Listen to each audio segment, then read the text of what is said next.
All right, we good. Levels is good. Levels is good. Levels is good. Daily Go Getterism show all up in your area. Uh.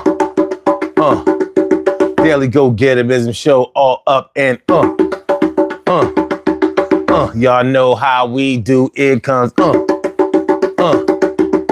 I'm feeling kind of good right now. I said we made it till Friday and we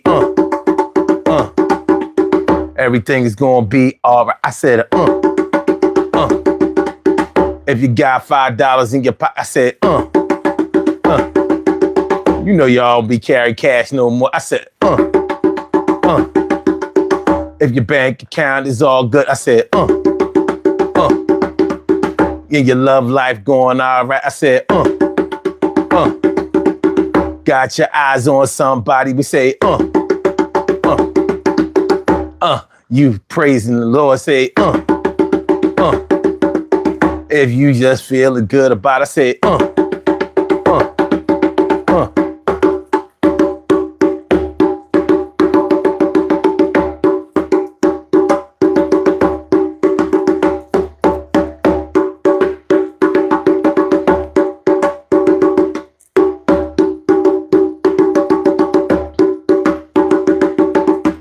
if your kids are straight, yo, I said,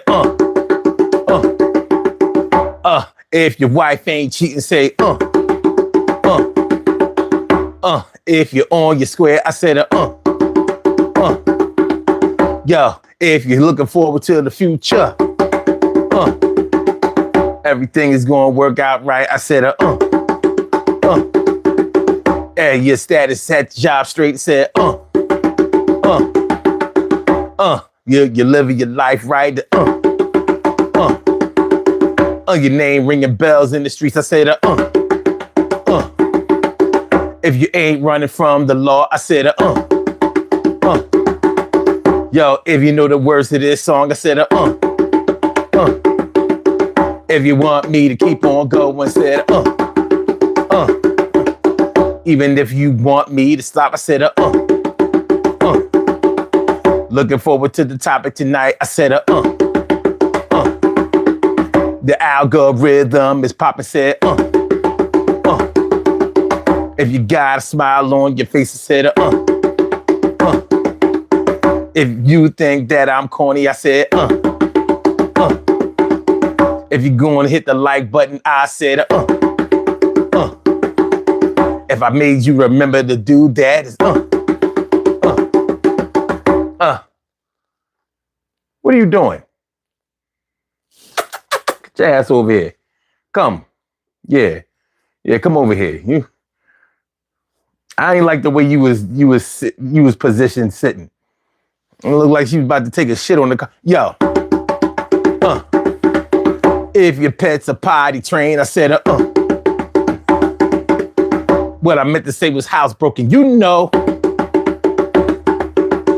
If you didn't, yo, hold on, wait. If a bird didn't shit on your fresh wash card.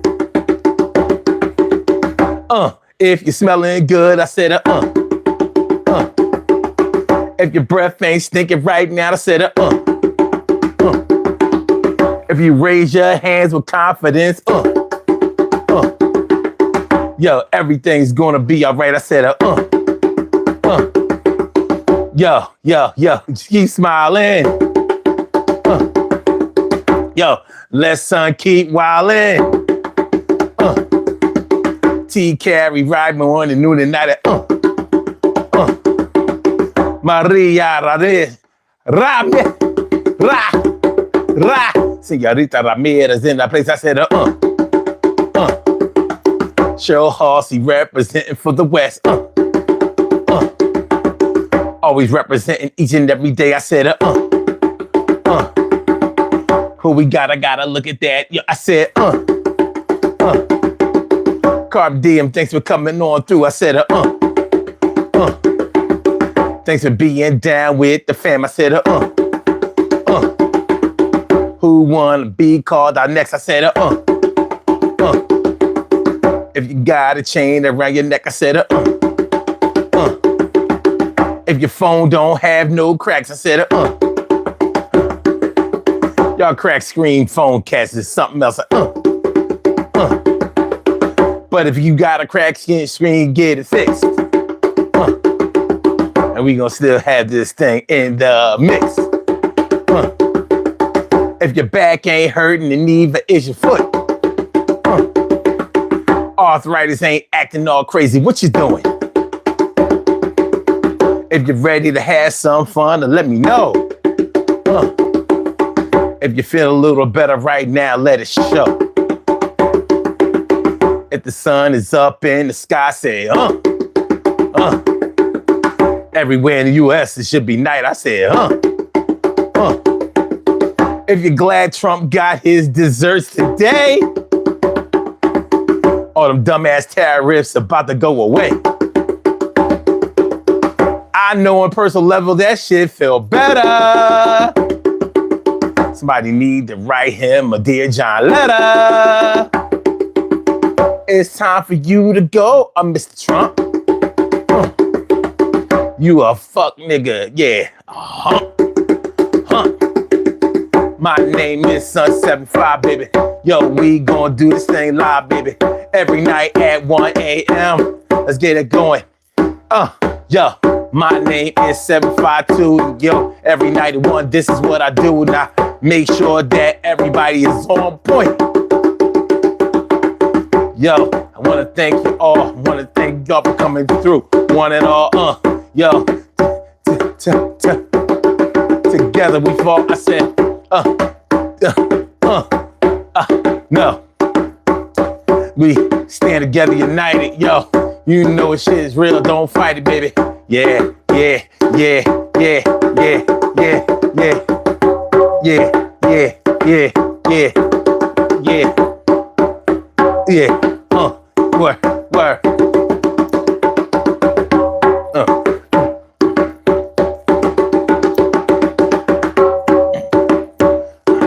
Word. Let's get funky.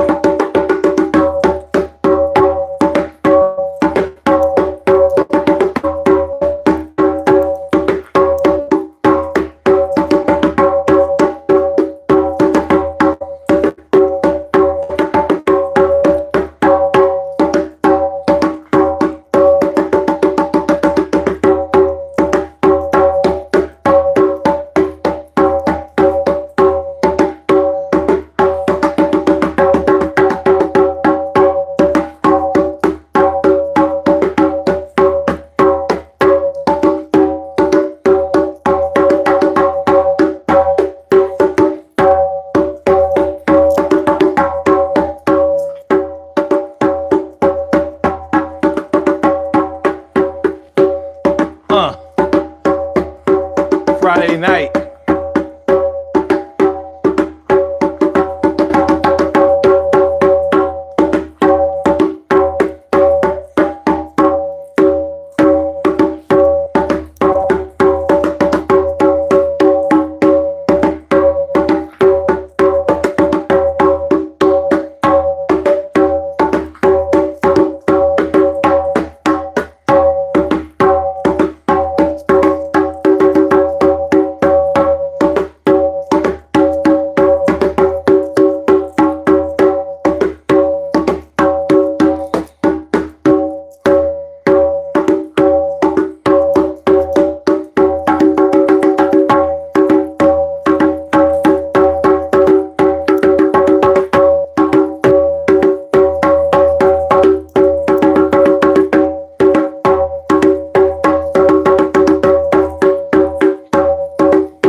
Urban Therapy with Sun 752. And this your daily. It's the daily go getter mism show. You think it ain't when it is. You think it won't when it wins. We are here, we are in motion. We do this thing, taking all fast lane, no coasting, and everything is gonna be all right. We talking about when you had to buy the same record, same CD, same tape tonight. Okay, so y'all know that's Friday night, and Friday night is the night where we tackle a music topic. And tonight, on this night, I'm going to make it easy because I think last week I made things a little too complicated, even for myself. So tonight, we're going to talk about the records, tapes, and CDs, or whatever, that you had to buy twice. Maybe because the record was scratched. And you know, the records only get scratched on your favorite songs. They don't get scratched on the songs you don't listen to. They get scratched on the song that you want to hear. What's going? What's going? What's going? What's going? What's going? What's going? And if you've ever had a record with a scratch on it, hoping that it repairs itself. Like, okay, somebody scratched my record. Maybe it was me. Maybe it was my little brother. Maybe. But you're hoping that somehow, as the record spins on the turntable or the record player, that somehow it was going to get better. But it didn't. It did not happen. So you may have had to go to the store and buy that record again. Same thing with a tape. Remember cassette tapes? Boy, they were great. I don't know. I miss cassette tapes because cassette tapes had a sound that no other tapes, like records, and it had a sound that was superior to records, but inferior to CDs. But in my opinion, they had a little bit more bass than a CD does. Like a CD was sometimes too clean. Like, we ain't in the studio. We don't necessarily have to listen to it that way. But anyway, you know, tapes were susceptible to, you know, popping or, you know, getting all pulled out of the track. And, you know, you had to get a pencil and a screwdriver, open that bitch up and try to fix it. You ever have to tape a tape back together? You're going to miss a part. You're going to miss a part in that song. And of course, the song, the part that was broken was on your favorite song, of course. So you may have had to fix the tape. You may have had to tape the tape again. But we're going to talk about those times. Those times when you was like, oh my God, you messed up my tape. Oh my God, I can't believe you scratched my record. My God, Mom, you taped over my shit. Ready to fight somebody. My little brother done fucked up. My older sister taped over. I got the album cover. Where is the record? Somebody done stole my shit. I'm mad as a motherfucker. Where is it? Somebody gonna have to pay. I'm punching somebody in the eye today. So you understand what I'm saying? So this should take y'all back a bit. Carla,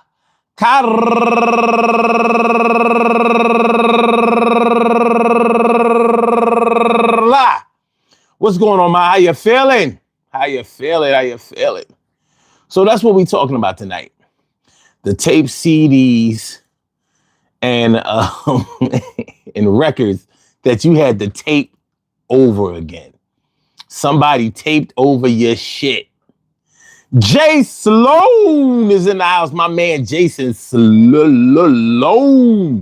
What's up, my brother? What's good? So like I said, we will make the topic of discussion easy tonight. This is something we all can relate to. Because you ain't going to tell me. You ain't going to tell me that you ain't never have a tape or a record that didn't get missed, or a CD that kept skipping. You wanted to believe that it was the CD player. And sometimes it was, you know. CD players came in good quality, and sometimes they came in shitty quality. Remember the first CD Walkman that came out? Discman? That shit had a big, heavy-ass battery on it. Rechargeable battery. It was a piece of shit. It didn't last worth nothing. Too many moving parts. If you know anything about electronics, when you have a lot of moving parts, it eats battery. It eats battery.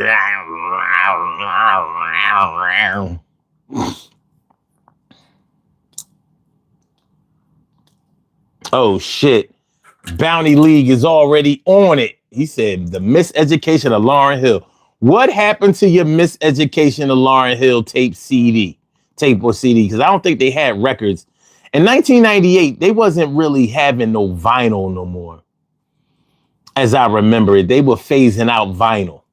They were shitting on vinyl. Oh, yeah. Okay. Oh, damn, Maria Ramirez, Senorita Ramirez, Rick James, Prince, Kool and the Gang, New Edition, Keith Sweat, El DeBarge, Michael Jackson, Evelyn. You had to buy all of those twice? Somebody messed up well, damn, did you get robbed? I did. Had to buy all my shit over again. I'm still mad. Got robbed twice. Took all my shit. And anybody who knows me from back in the day, y'all know I had mad tapes and CDs. Like, you know what I mean? A lot of that shit is out of print. A lot of that shit is out of print. So we're only talking about the ones, like the music that you owned. I don't care if you taped it off the radio and somebody taped over your tape. So you had to wait for that song to come back on the radio so you could tape it again. And they might not have played the version that you taped originally. Remember when you taped certain songs off the radio, whether you had the dual cassette player where you could, tape in stereo where people could talk, or you had to take your tape recorder and put that bitch by the speaker and tell everybody, shut up, I'm taping. I got tape. And remember how you played your tape that you taped off the radio so much that every time you heard the song that you taped, whenever you heard it playing somewhere else, you expected the song that you recorded after your song to come on? If you, when you know, you know. If and when you know, you know. You know what I mean? So, like let's say, what's the end of a song that I can remember? Let's say, you said the bars. Let's say, ooh, I like it. So let's say at the end of the song, the advertising for the radio station came on, like, yo, WDAS FM. And because your tape had that part taped after that song, every time you heard I Like It by DeBarge, you were waiting for WDAS FM to come on after that. And of course it didn't, because you taped it off the radio. You taped it off the radio, but it was etched in your mind. And if your little brother, your little sister, or anybody in your family taped over your tape, that was total disrespect, because now you either had to go out and buy that shit or you had to wait until they played it on the radio again. Shout out to all of y'all and any of y'all who called into radio stations to request your song, and you had to keep dialing like a stalker. This is back in the 7 digits days. There wasn't 10 digits yet. You know what I mean? What's the Power 9? What's the Power 99 number for all y'all Philly cats? It was something like 863. I don't know, something ending with 99. You know what I mean? Whatever it was. You dialing that shit, dialing that shit, dialing that shit, dialing that shit, dialing that shit. And then when the DJ finally answered your call, you get all tongue-tied like you like you dialing an authority figure. I wanted to hear a song, and I wanted to dedicate it to my little sister. What's the song? Just a song?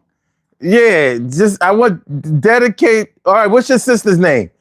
Tisha. All right, the next song is going out to Tisha. You done fucked up, forgot your song that you needed played, and now they dedicating Dougie Fresh, the show, to Tisha. That ain't what you want. Good song. Tisha, look, you on the radio. How am I on the radio? He's gonna say your name. After the next song he play is gonna be dedicated to you. Listen.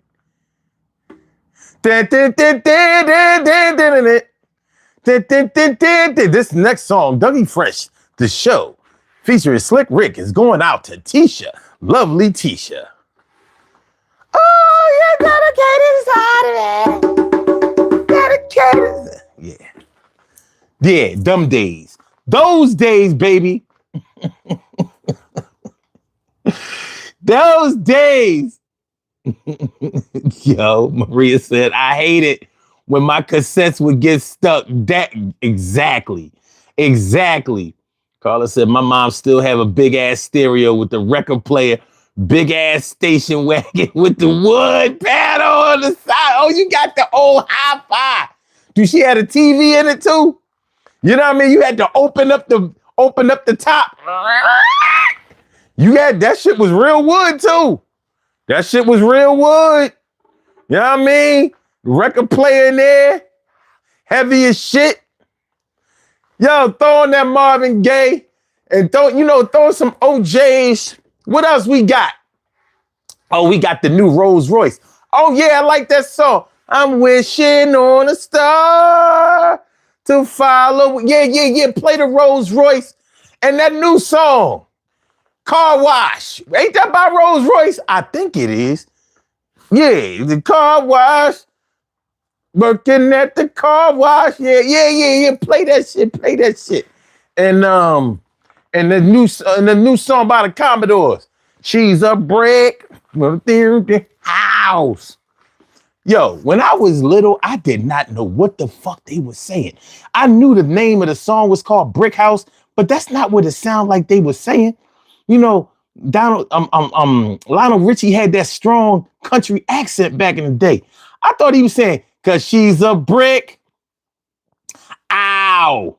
I thought he was just saying, ow. Like, yo, she's so pretty. He's just like, ow. Yeah, this shit like, it took years. I was like, oh, he's saying she's a brick house? I thought he was just saying she's a brick. Ow. She's mighty. Just letting it all hang out. Yo, she's a prick. Ow. I ain't lying. I know what he was saying. And the name of the song is literally called Brick House. I couldn't put the two together. Motherfuckers gotta learn how to talk. They gotta learn how to talk. You understand what I'm saying? Do you know what I'm saying? So she's a brick. Ow. And to add insult to injury, I was mad because I thought saying that she's a brick, ow, sounded better. I was like, brick house. What is a brick house? What is a brick house? What do you mean she's built like a brick house? Who want a woman built like a brick house? I ain't never go over my friend's house. He lived in a brick house. I lived in a brick house. Be like, oh, it was just a sexy brick house. Let me put my arm around his house. I'm gonna carry the house. Let me carry the house books home from school. Come here, house.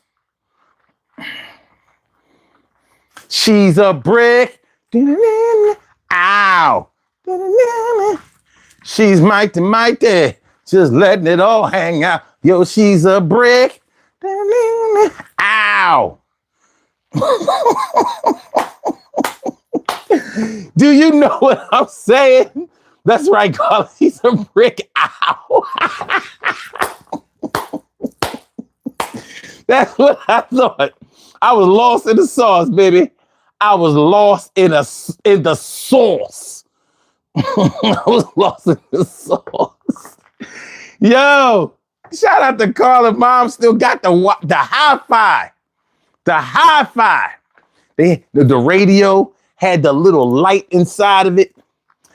It had the little light. Had the little light inside of it. Had a knob. You had to, you know what I mean? You had to turn the knob. That's what I miss. We need to bring back more products that got knobs. All this swiping shit, that ain't really what's up. Give me a knob. Give me a knob. Jason, you find two knob. Remember, Jay, remember when we went to go see the Roots when they was the square Roots? And Ultramagnetic was performing? And they was taking requests. We had them doing all of they shits. Them motherfuckers was dope. Them motherfuckers was dope. Dope. All right, y'all. So we gonna get into this thing. KB, what's good? So do you still put on cow bones? Yes. I still rock the cow bones. I still rock that, man. Right here. Cow bone. They're right here. It's a cow bone. Look, cow bones, cow bones, cow bones. You want me to rock the cow bone? All right, fuck it. I get it. We gotta rock it. All right. Take it back to the essence. You know what I'm saying? I want y'all to think, oh, he knew now. He don't wear cow bones no more. He must be normal. No, I will never be normal. And my cow bones popping. Yeah, there you go. There you go. There we go. Boom. We good? We good. Levels is good. Levels is good. Levels is good. All right. Oh, damn, your new car don't have a CD player. Yeah, they don't. They don't be putting them in there no more. I have cars that still have a CD. I got a car that still got a tape player. I'm a multi-vehicle owner, but one of my cars still has a tape player.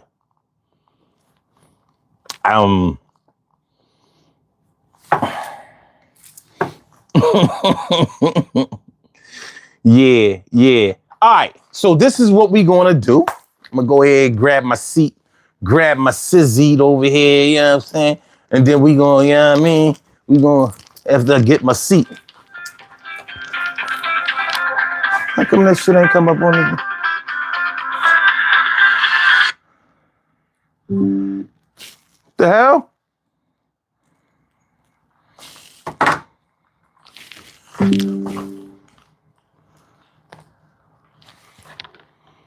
What's going on? Wait. Hold on. Hey. Hold on. Okay. All right, say something. Why? Come on, man. Okay. Don't tell me already. That's what I'm saying. Like, cut the bullshit. Not tonight, goddamn. Let me see something. Wait a minute.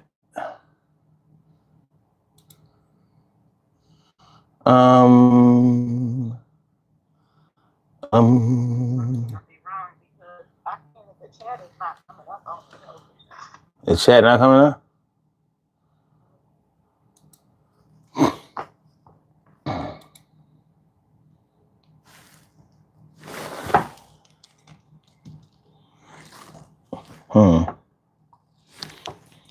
Okay. Hang up. I'm gonna call you back. All right.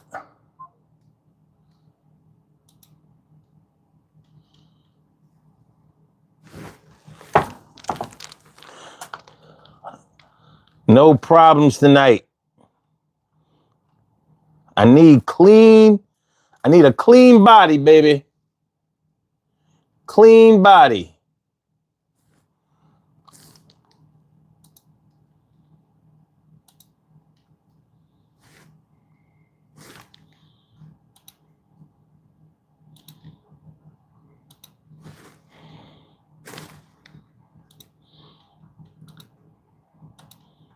This needs to be the only hiccup of tonight.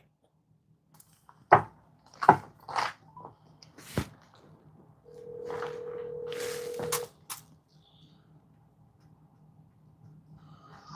sir. This is still not making no sense because it says transfer. All right. There's something crazy has to be going on because it's showing like I'm down to watching and I know better than that. It's on the frame. All right, I did this fucking shit. I think it's YouTube. Yeah. It's not YouTube because I'm not calling you on YouTube. No, I'm just saying as far as showing the algorithm part. I'm doing what it's supposed to do. And for it not to be coming up on the page, and it's got to because this is not the first program I've been on this week to do it want to come up.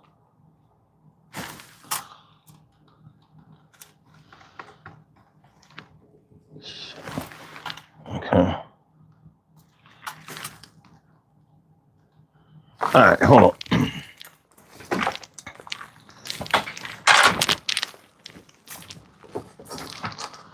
Oh, boy. I don't see any reason why I can't just have my way all the time. I don't ask for much.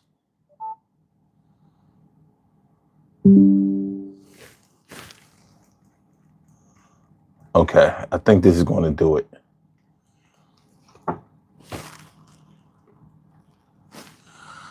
That should have done it. But it didn't.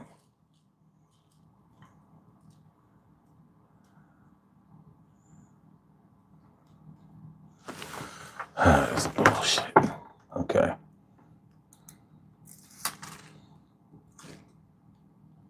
Okay, are we there? Oh.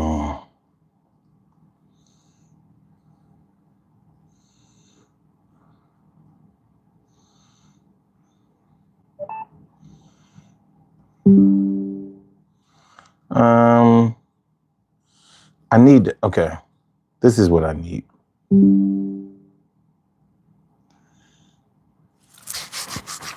Okay.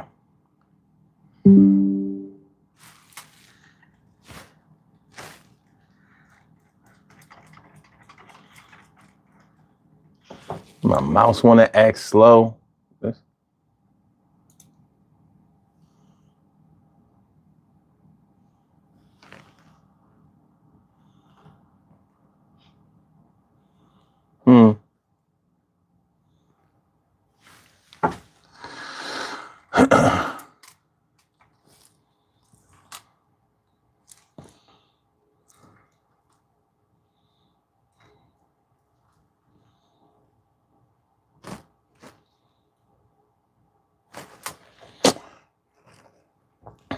This is bullshit. I'm just gonna put you on speaker because I'm not gonna fight with this shit.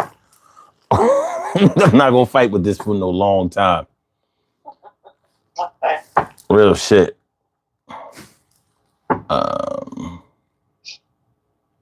Okay. So Yeah. so you know what we talking about tonight, right? Yeah, I believe so. Okay. What the fuck is up with my mouse? Come on, move.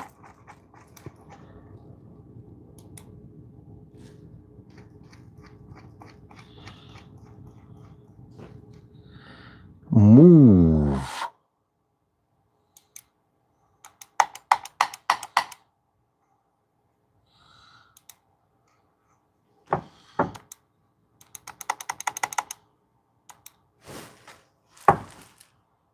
For some reason,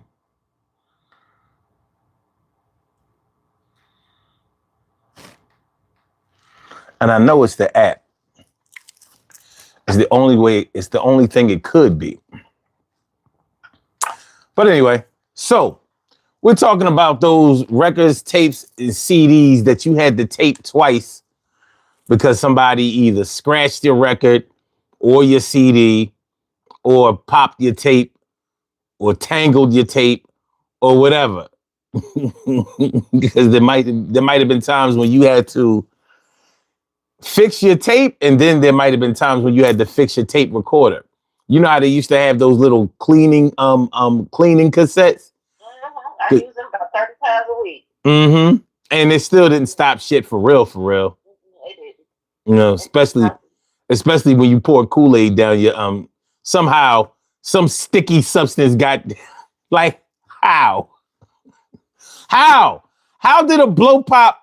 How did blow pop sticky juice get down your tape player? Not blow pop juice. Blow pop juice, baby. Did you have little kids around it or something? Probably. It managed to get. I know. It didn't have no business being there, but somehow it made its way. Somehow. I wanted to say was when you were saying they need to bring back radios with knobs. You know they have those retro radios now. It's not the same. It's not the same. Of course, it's not the same, and the price for them is ridiculous. It is. When I seen one at Target, I was gonna get my dad, and it was like $260 for it, or like $300 for it. Yeah. Are you kidding me? Let me go see if I can find one in a garage or a basement or something, because this is ridiculous. Now they have some that's less price, but I mean they're still not the same. I agree 100%. Even though these new people on the planet think they've discovered something, it's like no, you didn't. Yeah. Yeah, like what they're trying to charge for vinyl and all of that. I'm like, come on, y'all. Like, you might like the sound of vinyl, but don't act like vinyl is anywhere like near the superior quality to whereas you could charge that much for it. Like, get the fuck out of here. Yeah. Like you make it works for certain genres of music anyway. Like I love the vinyl sound for like jazz when it's coming on or something like that, old jazz. But I'm not going to pay $79 for one of them. You know what I don't like? I don't like seeing or hearing, well, maybe not hearing, but I don't like seeing DJs cut up records on the CD turntables like they really all of that. I'm like, yeah, with the CD turntables, anybody could be Jazzy Jeff on that. Try that shit with a needle on a record. Where you try not to make that shit. And you know, they send me, you know, that it's in my algorithm that they send me so many videos of, you know, DJs cutting up records. And yeah, they be nice, but I be looking at the turntable, I'm like, oh, those are CD turntables. Of course he nice. If you ain't have to concentrate on nothing except for the CD and the crossfader, you ain't all of that. You're not a purist. Somebody who does it and they're not nice, and you're like, wait a minute, how you not getting this right? And you think you're doing something that's terrible? No. Yo, so I be in the comments like, well, he sound good, but he on CD turntables. It's not the same. And they be trying to come in my neck. I'm like, I'm not trying to hear that shit. I grew up with this shit. You know what I mean? I did it myself and watch motherfuckers have to get good, save up all of their money to get some 1200 Techniques turntables because that was the best. Those were and are the best turntables ever created, and getting diamond needles and all of that shit. Like it was hard. But you had to be good. You had to have that touch. CDs, you ain't gotta have no touch. You could be heavy-handed as shit. I'm like, yeah, of course he's fast. Ain't got no needle. Listen, when we talking about tapes, that I cannot ever forget, and I don't think I've ever forgiven my brother for taping over my Quiet Storm mixtape. Yeah. Like, you know how hard it was to get a Quiet Storm type mixtape. First of all, I don't know about your radio station there, but whatever dumb reason, so it'll be 2 o'clock in the morning. They're playing all the good songs, all the sexy songs. Next thing you know, they tossing a church song. It's like, what are we doing here? No, don't do this. Don't. I don't want this to happen. I want to have a good time. And then the Lord, come on out. Yeah. That means you're spending time still trying to get those same songs. And of course, here come the DJ. Mr. Wilkerson, just want to bring you this new sound. You shut up. Did nobody ask you to keep talking? You know what we doing. Shut up. Yeah. Ever to get it together. Like I had one, it had Janet Jackson on it. Anytime, any place. Bluetooth disconnected. All the things your man won't do by Joe. I even had Alexandra on there. What was that song? If You Were Here Tonight. That it had like all of the slow jams on it. I had H-Town, Knocking the Boot. I had Freaking You, Jodeci on there. I had Your Body's Calling, Between the Sheets, everything. It took me forever to get that cassette together. And my brother took and stuffed the little corners with toilet paper because he needed a cassette to record whatever bullshit he was recording and record it over my cassette. His excuse was, well, you didn't have it labeled. Yeah. You didn't have it labeled, so that's why I said, you purposely put toilet paper in it. You know, if it was new, it would have had the tag. Yeah. Yeah. Uh-huh. Always an excuse. Like this, somebody taping over your shit is totally disrespectful. Very. You know what I mean? Because they know, like when you made the tape, you took those tabs out, you popped those tabs so they would know, like, yo, you're not supposed to tape over this. And what'd they do? Took some toilet paper, some tissue or something, and stuffed them in there so they could tape over. So they knew. It was intentional. He didn't care what was on there. Exactly. Like, I'm using it. And because their favorite song came on, they just grabbed your tape. They didn't even listen to whatever was on your tape. No, whatever was available. Oh, I got a tape. Yeah. Oh, some bullshit. I'm sure that there have been some fights and probably some family separations over this. Oh, yeah, we had the biggest argument about it. It turned into a physical altercation. Yeah, I'm thinking that is warranted.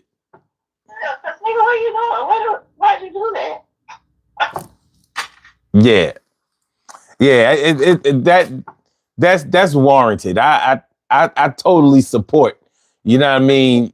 Fisticuffs over getting, cause especially because you may have had a copy taped that they didn't play all the time. Nope. A special mix, a remix, the long version. And back then you couldn't, it wasn't no damn Apple Music, no. You know what I mean? No Spotify and nothing like that. You couldn't just go on YouTube and search for that shit and find it. Like now, I'll be finding extended versions and shit. That long version only played late at night. The long version was everything. Yes. It was everything. The original song was about 3 minutes, maybe 4 minutes. But that long took that sucker to like 7 minutes. Oh, you could tell them they had some extra music, instrumentals playing. Oh, it was great. It was great. Tony. That extended version of Anniversary, you couldn't. Yeah, that thing, that extended version of Anniversary is on fire. That thing, that's not regular. You couldn't tell me a damn thing with that. I was like, wow, yes.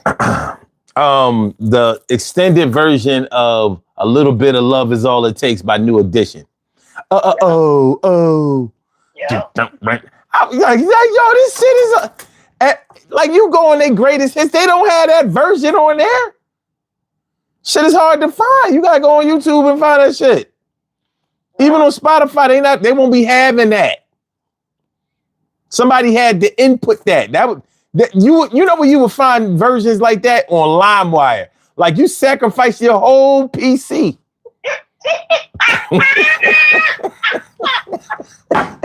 And it wasn't the Geek Squad at the time. And physically take it in, and somebody had to blow that big boy up and physically take it in to somebody's shop to get it fixed. And they tell you, been on LimeWire, and you look at them, give them a look, and all they did was do a factory reset.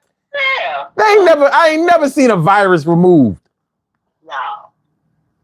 But boy, you was getting out. That's where I found.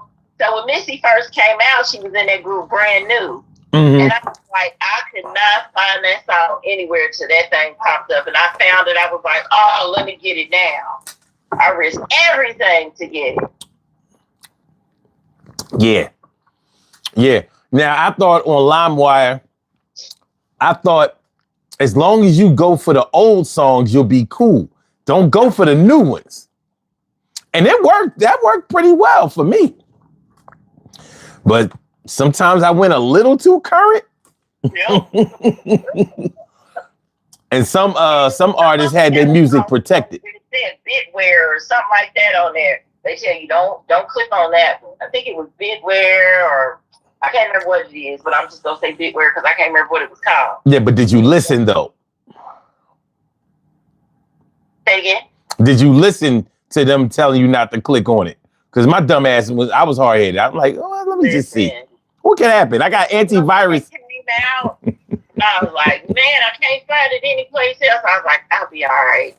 Let me go and get it. And then it'll seem like it's okay. And then tomorrow, it's just not turning on. It's got all this little stuff on the screen. You're like, man, I should have downloaded that. Yeah. Sure shouldn't have. But it happened. It happened how it happened. It happened how it happened. Man, I messed up. Man, I messed up all kinds of computers. Had to do a factory reset. And as far as things being taped over, tapes popping, I done tied tapes together. Literally taped two sides of the tape, like tied it, and trimmed the shit with some scissors. We either use clear fingernail polish. What was the glue called? I use crazy glue. Yeah, crazy glue. I've taped them with a thin piece of tape. Mm-hmm. You gotta trim the tape. Oh yeah, you got it. You were like a surgeon. You really was. Because remember, it had to go around that little wheel. It had to survive that little wheel. You watched me too, like, okay, come on, play. It's time to play that first time. You're like, yes. Yeah. Same spot out. But you wasn't out of the fire. You look at the tape inside of the cassette tape, and you see where you fixed it because it's a little lumpy and shit. Like, and you watch it fall apart all over. You just get stuck, and you're like, oh. Damn it! You still keep on fooling with it. Still try to make it work.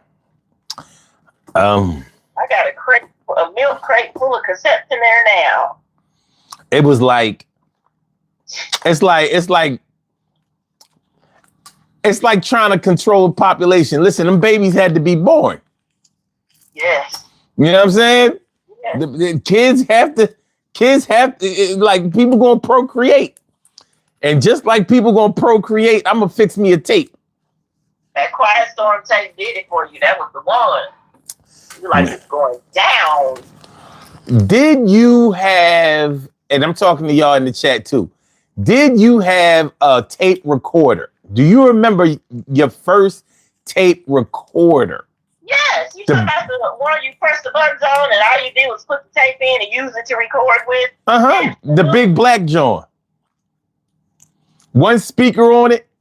Yeah. Mm-hmm. Yeah. Yep. I had that bad boy. It was like, that was state of the art. When you got that, all game was over. Like, you were top notch a DJ at that point. Oh my gosh. You were a DJ at that point, and there was no conversation going on. You was the shit.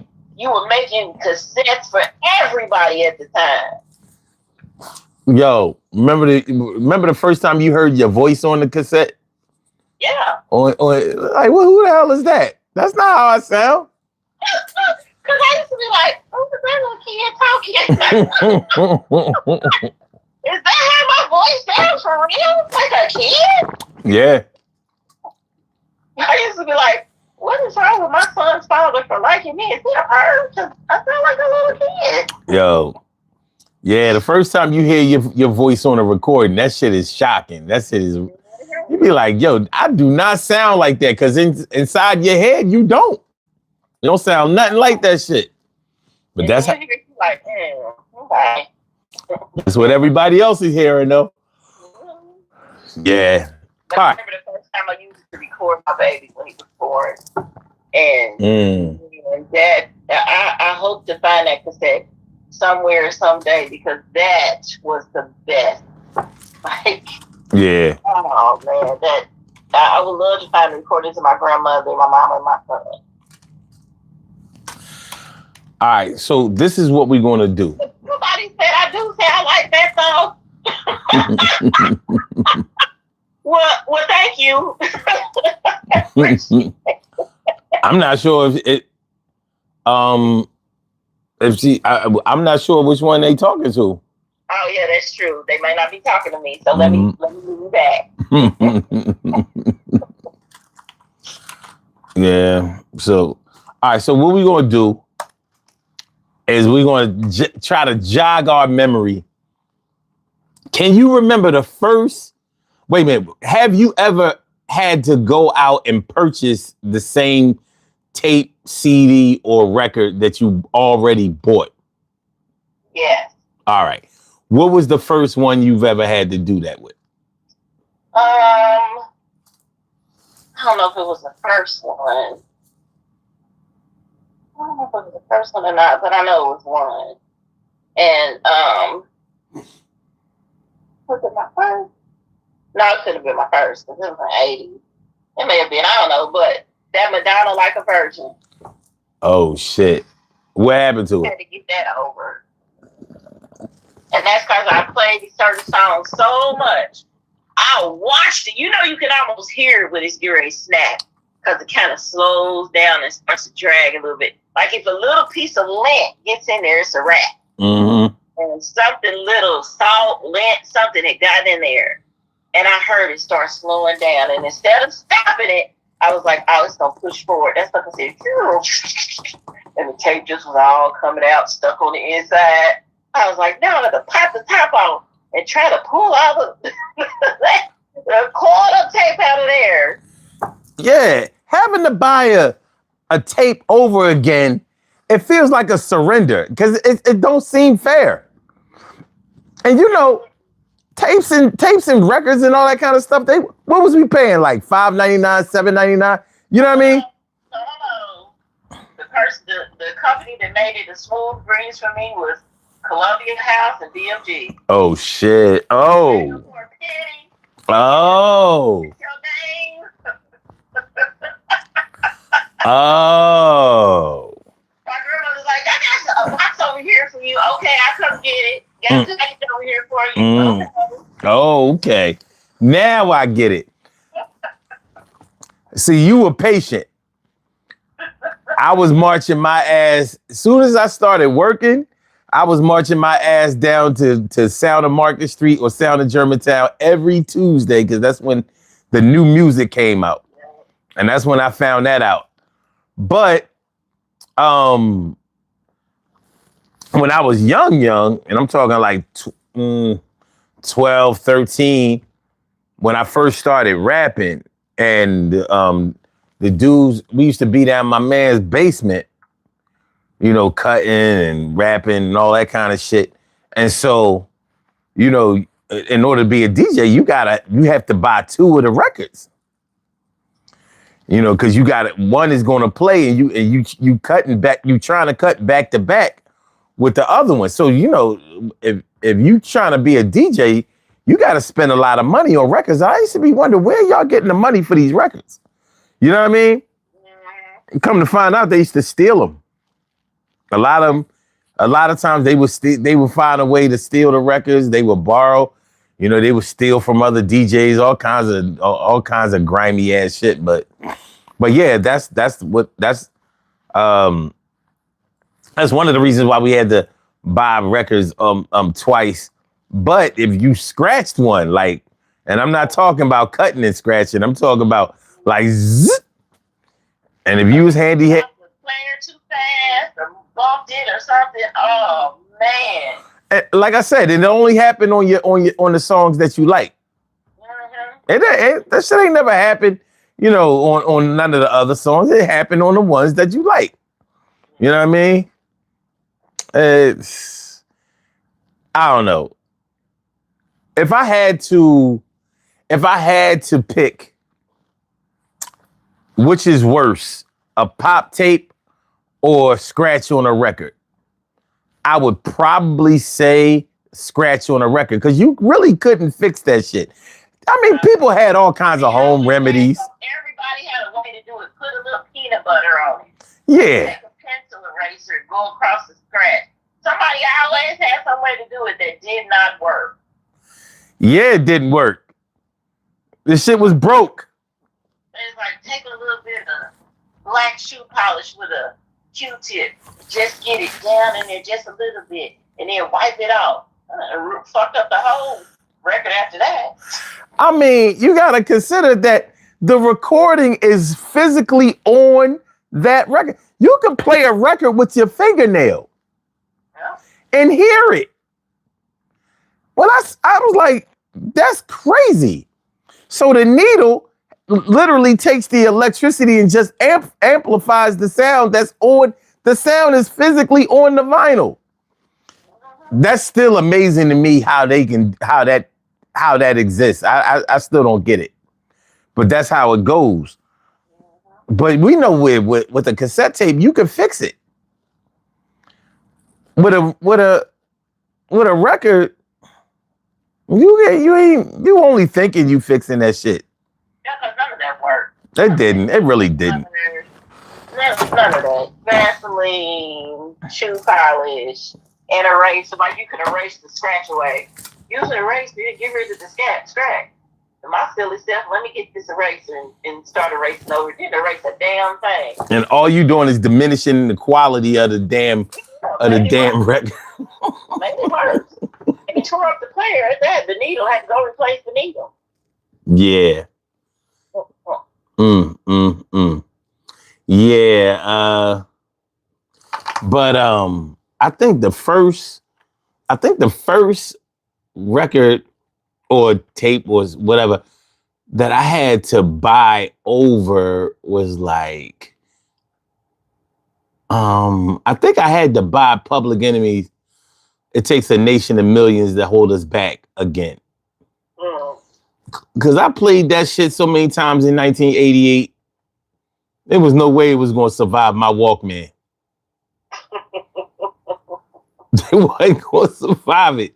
You know what I mean? I played that shit and played that shit and played that shit.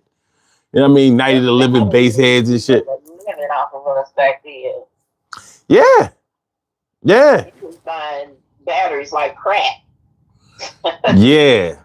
And I kept a Walkman. Invested in batteries. I stayed with a Walkman. You know what I mean? I stayed with a Walkman. That's to me, cell phones now are nothing but Walkmans. I mean, Walkman, I guess you could say. Yeah, so I remember when Bone Thugs came out with East 1999. Oh, I was like, I gotta have it. I gotta have it. Somebody stole that cassette. I had to go get it again. Then I got the CD. Then somebody stepped on the CD and go get it again. I was like, listen, I'm about to hurt somebody real bad. My check. You couldn't tell me nothing when that came out. Yeah. So wait a minute. I think Maria asked me what do Public Enemy say? At that time, I think it was Don't Believe the Hype, Night of the Living Bassheads, Rebel Without a Pause. I mean, to me, it was the greatest group that was ever formed. You know what I mean? But yeah. So to the people starters. Definitely. So because I had a lot of cassettes. I used to stack them and stack them and stack them. So people lifted a lot of my tapes. I lost a lot of tapes. So I didn't buy. You didn't keep like not a spreadsheet, but a list. I sure had a list and start numbering my stuff. I'd be like, 99 is missing. Who took 99? And I'd go to my list and be like, this is what number 99 is. This artist, this cassette. Who got it? Yeah, my record keeping skills. My record keeping skills was ass. All I know is I had a backpack full of tapes. They be in there all cracked and shit. You know what I mean? The cases be all cracked. I ain't give a fuck long as the tape was intact. You know what I mean? You know, the pullouts and shit. I was buying clear, brand new, empty cases. So like 5 cents. So I put my cassettes there to protect them. And then I'd write out the list of songs. If it was one I made, I'd write out the list on the little cardboard on the inside. Yeah, I wasn't neat. I just throw them bitches in there. All the ones that I like, all the songs, you know, should I say, all of the groups that I like, they was all in that backpack. The only time they came out is when they got replaced by a new era, and you know what I mean? Like, but yeah, it was a lot of cracks and chinks in the armor, I guess you could say. But yeah. When that book came out with the different sleeves in it for you to put your cassettes in, you had to carry this big, humongous, heavy thing out to the car. Every time you leave, every time you get out, you take it out, you're putting it under the seat, put it in the trunk so nobody came and stole your music. Don't worry about nothing else in there, just the music. That's the one thing about MP3s. I'm like, all right, now you can never lose music again. But you can lose your files. You can lose it that way. But you know, like, there's no one. It's no wonder this country is going under, because like they took away storage spaces. Oh yeah. You know what I mean? No CD storage devices or shelves or whatever. Yeah, they eliminated shelves. Yeah. They eliminated shelves. You know, the speakers that are out now are small. They powerful and everything, but you know, they real small, wireless and everything like that. You know, speakers used to be furniture. Speakers were furniture. And I don't know, I still like big booming speakers. So, you know. Now my brother's got some big, humongous booming speakers in here. He's had a long time. Listen. And now. Yeah, my sister called. The whole cabinet. The whole cabinet together. Oh shit! Yeah. Yeah, my sister called me yesterday talking about she bought these speakers. She was like, I just bought the subwoofer, but so do I still need the speakers? I was like, first she asked me, do I need the subwoofer when she was buying the speakers? I said, yeah. She was like, why? I said, I mean, do you want to feel the music, or do you just want to hear it? That's that bass. I was like, she was like, but they cost this much. I was like, okay, yeah, they're expensive, but that don't mean, you know. I'm like, it depends on what you're looking for. And she just want to hook it up to her phone. I was like, so no stereo for you? No more? I don't know. I still have a receiver because I still have a receiver because for home theater. Mm-hmm. So I don't know, but I just come from that era where you had to have a receiver. But receivers now cost a lot. You know what I mean? You definitely get what you pay for. Like the dude at Best Buy was showing me a demonstration. Now he showed me the demonstration of the receiver that cost like $2,000-3,000. And I gotta admit that shit, I was like, God damn, I'm hearing sounds from that shit that ain't even probably not even in the song. Then he was like, then he played the $500 one. I was like, well, what happens if you just turn it up louder? every little nuance. Yeah. What up, B Rent? And B Rent says, I remember the big stereo sound where the hair on your stand up when you power them up. Yeah. It was like the Maxell tape commercial. That shit blow you back and all that shit. Yes. When those cassettes came out, I was like, I'm going to get top tier, the best of the best. This music don't sound like XYZ. Maxell tapes. Yeah. That was my brand right there. I was like, Scotch, TDK. What was the other one? Memorex. Oh yeah, is it live or is it Memorex? Is it live or is it Memorex? But Maxell that was quality tape, baby. Quality tape. Mm-hmm. B Rent says, oh yeah, you talking about surround sound. Yes. Yes. Yeah. And I don't know. I've always been in the stereo. So yeah, when somebody I remember the stereo system I had when Far Side, she keeps on passing me by. That shit used to be booming. Because it's a lot of like psychedelic sounds in that on that song. That shit was awesome. Listen, when cars ride by with the booming system.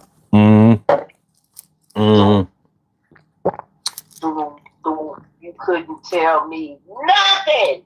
Nothing. And then when my Posse's on Broadway came out, that was the signal. I'm on my way. Yeah, I'm saying be ready. I could hear it from blocks away when my cousin and my son godfather was on their way to pick me up. For us to go do shenanigans.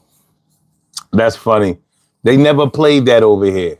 I only knew about that song because of MTV. Yo MTV Raps, as a matter of fact. I knew about it because I live on Broadway, so that's the reason why. I just like in the Midwest, y'all listen to a lot of stuff that never really made it over here. Oh, okay. That's why when I used to go see my cousins in Milwaukee, I'd be like, who the hell is this? And of course I had stuff that they never heard. You know what I mean? But I was like, damn, I got all kinds of, that's why I didn't know Ice-T was a real rapper until I went there. What? I thought he was just a rapper in the movies. I was like, he has like records and shit. In 86. Because he's East Coast. Ice-T? Was he? No, he was West Coast. Yeah. I'm sorry. Yeah. Oh, I saw it, I mixed him with SUV. Look, I saw him in breaking. I saw him in rapping. I didn't know he was like a real rapper. You know what I mean? Who knew? It was 1986, and they had, his song Dog in the Wax and You Don't Quit. I was like, yo, this shit is dope. Mm-hmm. Who's this? They was like, Ice-T. You don't know Ice-T? I was like, from the movie him? The actor? Right? I'm like, he's play rapping, right? I didn't know he had like real. I really didn't know that shit. That was crazy. Everybody looking at you like, what bullshit? No, because I had a bunch of shit that they'd never heard of too. Like a lot of local shit that, you may have only heard in like Philly, New York, Jersey. You know what I mean? So, we was just basically trading shit off. You know, we was just trading shit off because they was rapping and cutting, scratching, and all that kind of shit. So yeah, we was basically comparing notes. It was crazy. I'm like, I ain't never heard no Ice-T. And it was some other rappers that I didn't know. Like you over here, you was never going to hear no until like shows like Yo MTV Raps and Rap City and all that. Before they came out, until they came out, I should say, you wasn't gonna hear no West Coast shit, like no Ice-T, no Too Short. You wasn't gonna hear none of that. You barely would hear some 2 Live Crew, but you did hear 2 Live Crew. We did know about that. But some other like Miami based rappers and stuff like that, that shit they didn't always make it over here. And the Ghetto Boys. I just thought all of it transcended across, from state to state. I knew it took longer for some places to get it. It took long. We were always kind of in line with the last. The Midwest was always in line with the last place to get some music. Well, you have to consider that there were a lot of independent, rap record companies. So they didn't have distribution everywhere. So sometimes the record had to catch on. So I'm saying all of this to say that when I got Dog in the Wax and You Don't Quit by Ice-T taped, and it was taped low. You know what I mean? Like they must have taped that shit. I had to have my Walkman turned all the way up and I could still barely hear the shit. But somebody taped over that shit. And it was like, once they taped over that, I didn't have no replacement. They didn't play that shit on the radio. See, that's the stuff that started a fight. That is the stuff that started a fight. I'm not even sure that I could go to the record company record store and get an Ice-T record or whatever, because this is 1986. So I might have been. He was always on a major label. He was on Sire Warner Brothers. I remember that shit. But I don't remember seeing this shit when I went to the record store. I don't remember seeing that. Carrie said, we love 2 Live Crew. That's when I knew that it was only a matter of time before before the world would go ratchet.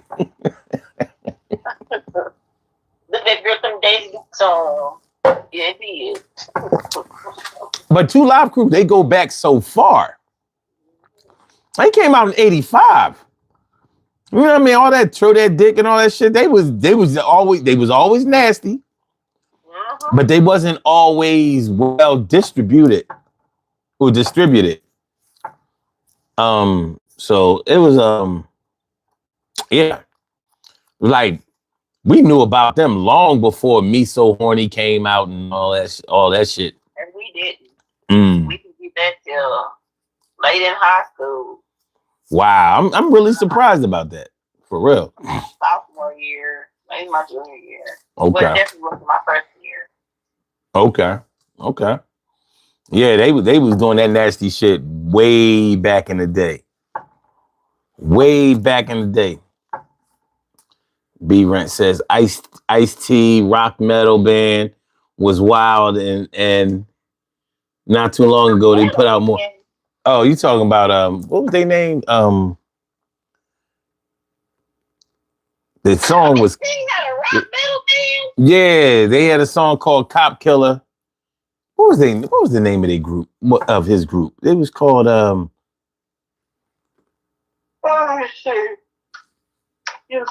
Body Count. Yeah. Body Count. That was They had a song called Cop Killer. It was real. They actually did some numbers too. They made a little bit of noise. Ice-T always been good with the money. Carrie said, I was clutching my pearls, but at the same time secretly wondering what it would be like to be face down, ass up.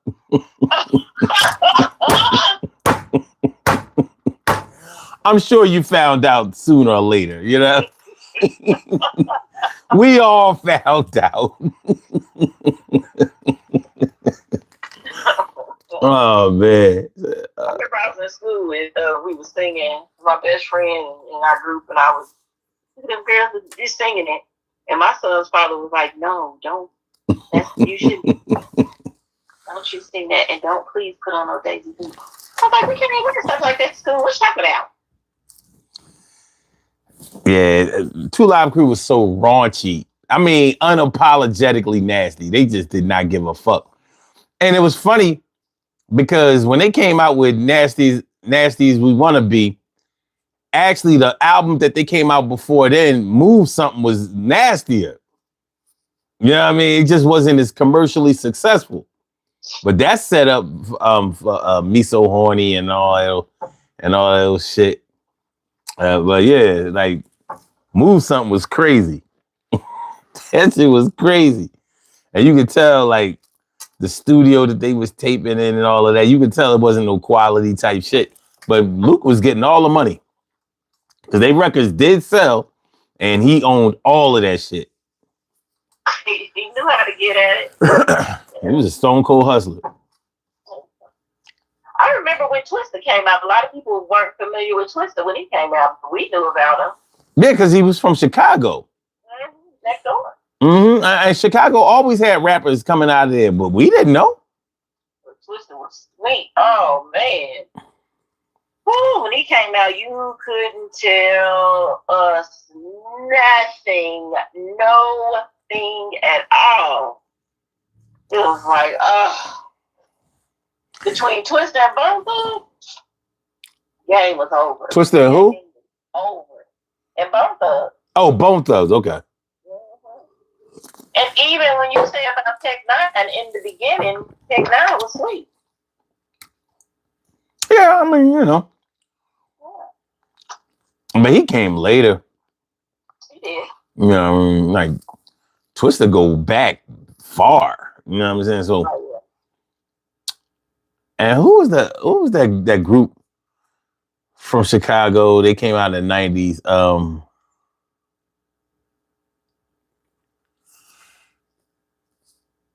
Oh shit, what was their name? Something not you and I. All right, hold on. Mm-hmm.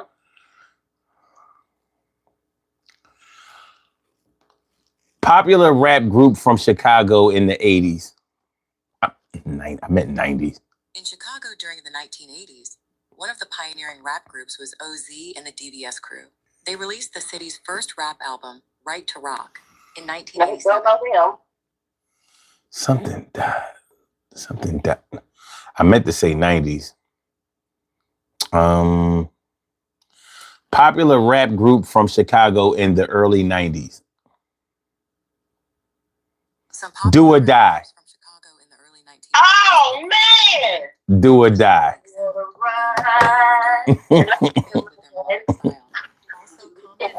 Yeah.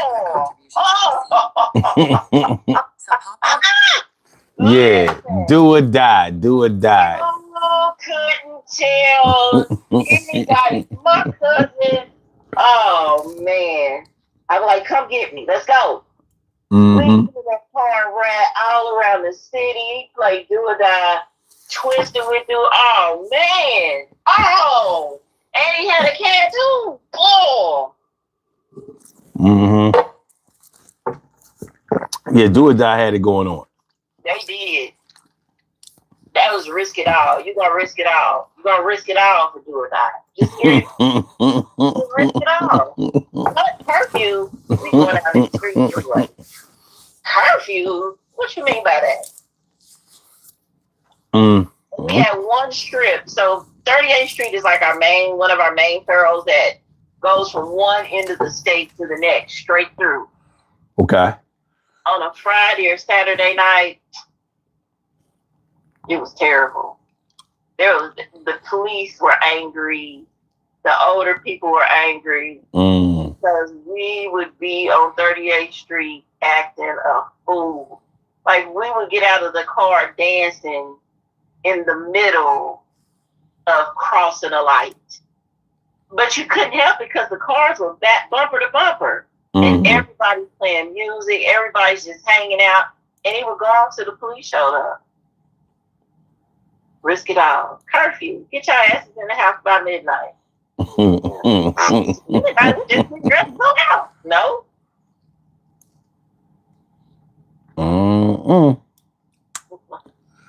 Yeah.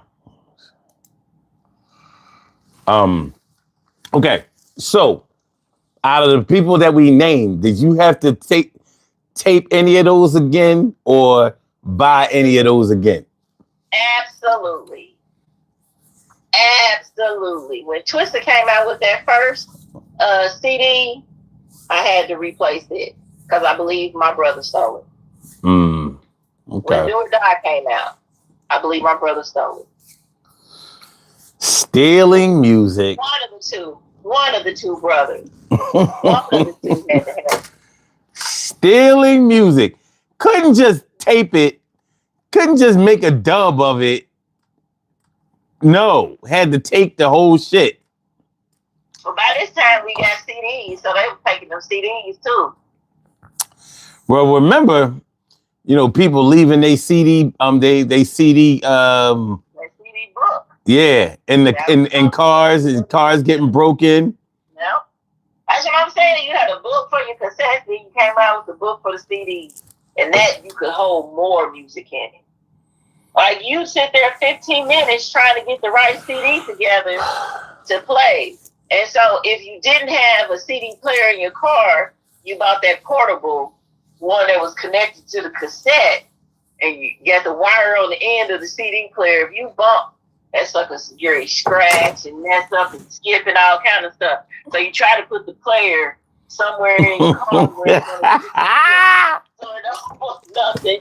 And then you got stuff cushion all around and all kind of stuff. Yo, they was sensitive as hell, boy. They was sensitive. I mean, any slight touch would skip that shit. It was a wrap. Hold up. Game over. Hold up. Remember, you had to have a little cassette adapter that you put in the cassette? Yeah, that's what I said. That's what you talking about? Okay. Yeah, you put that right in there in the player because you didn't have a CD player. You put that in, and it was connected to a little mini CD player. That's what you had to protect. That's what was very good the whole entire time. And then what made it bad until we started recording CDs. Because remember, we couldn't do that at first, so you just had to have the one CD. So now you got to spend 100 hours trying to get the right songs to play. And then you got to stop the car, unless you somebody driving and switch it. Give it that book. Look in there and find us something to play. And then you put your favorites in the front of the book so you can easily access which CD you want to play during the ride. Yeah. I'll never forget this girl that I used to mess with. She had a 50 CD carousel in her crib. Somebody stole the whole carousel, got all her CDs. I felt so bad for her. Yeah. They got her whole joint. Oh, that was hard. That's heartbreaking right there. Can you imagine how much she spent? Yeah. Oh. Yeah, because and around this time, CDs was like $12.99 each. You know what I'm saying? They wasn't cheap. $12.99, $13.99. The work she put into organize them, that make it even worse. 50 CD carousel. Imagine loading that bitch up like, yo, all my favorite shit gonna be in here. Yeah. Then you put your favorites right at that top so you can get them first. You had a tier, like the favorites, the little bit of favorites, but not like the first one. Then these are okay. I may play 3 songs from this that I like, but I got it.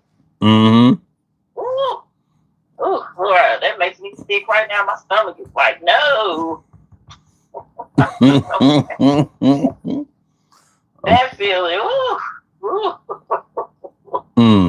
It's the same if somebody came and stole your CD book out of your car. I mean, first of all, they broke the window. Yeah. And remember the radio pullout, John?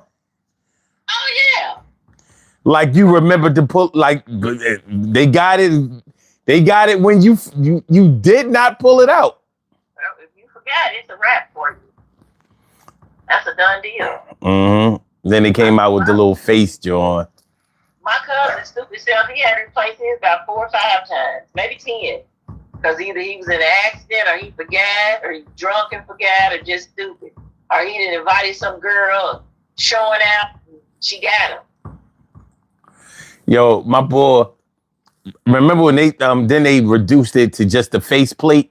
You could take the faceplate off. Yep. Well, sometimes you broke the little hook on the faceplate. Yep.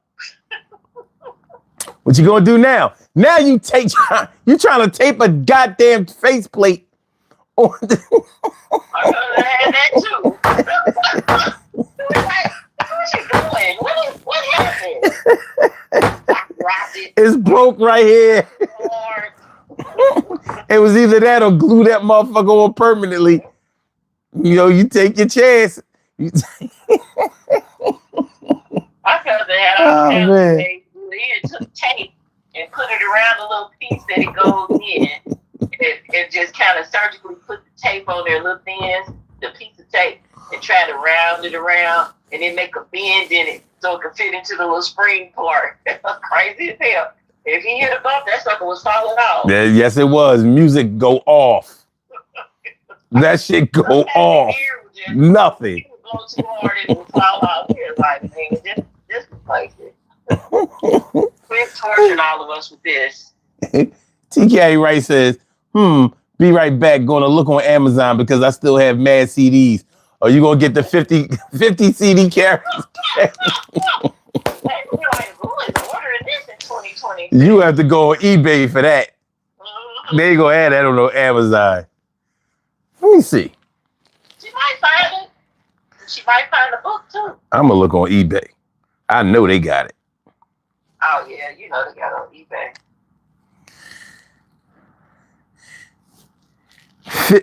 50 CD carousel. Oh, look at here.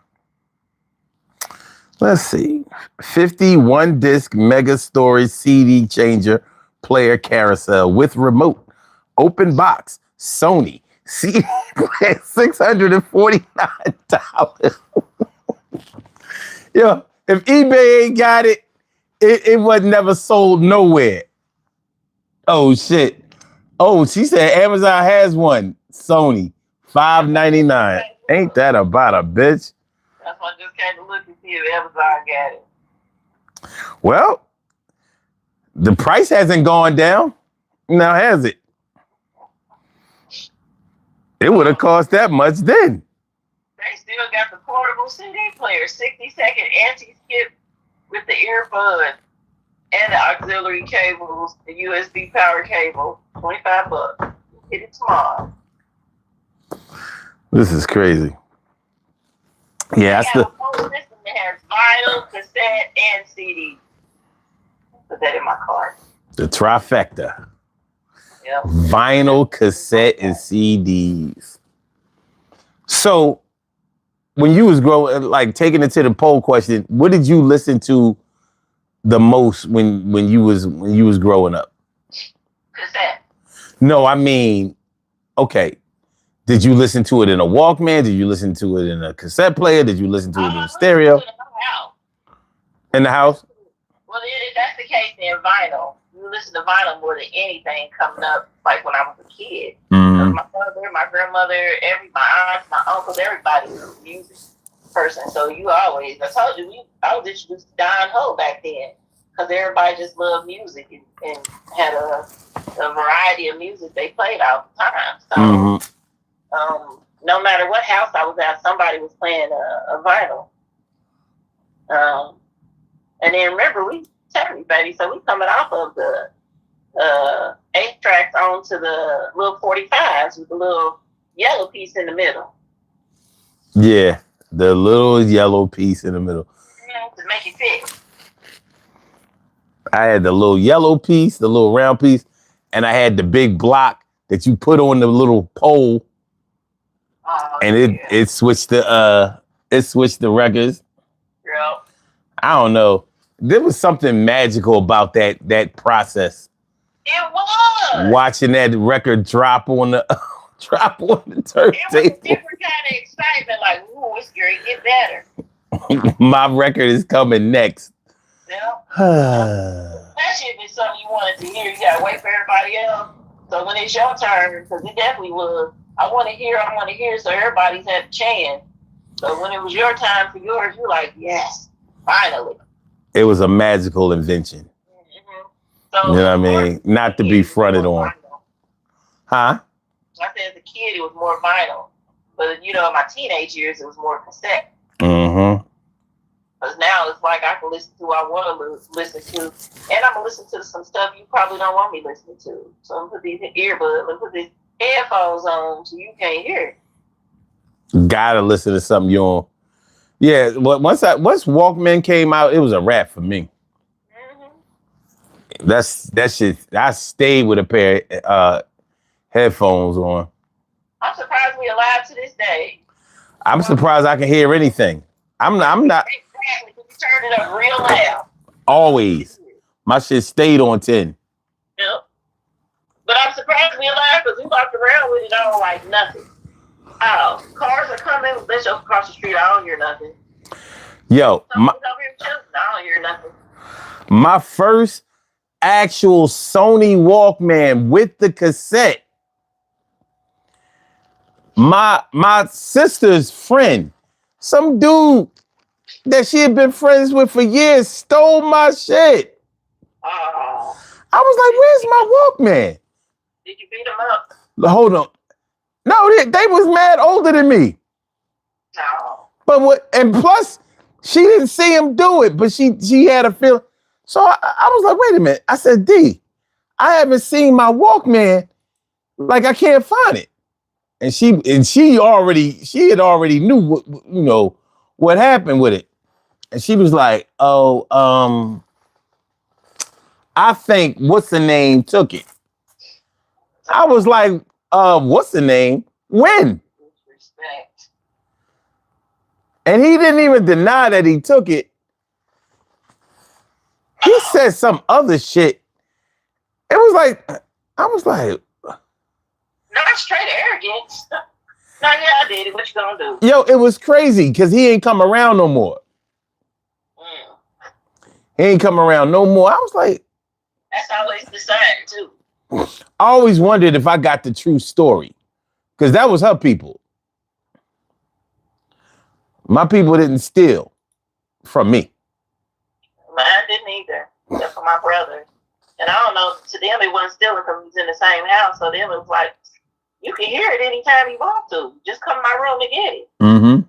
It's like, it was mine first, so I shouldn't have to come in your room and get nothing that belongs to me. That part.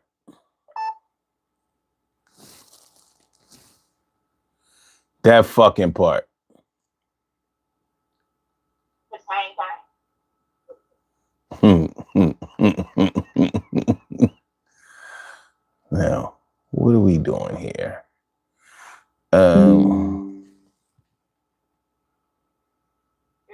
was like a finished jukebox. That would be, man, listen.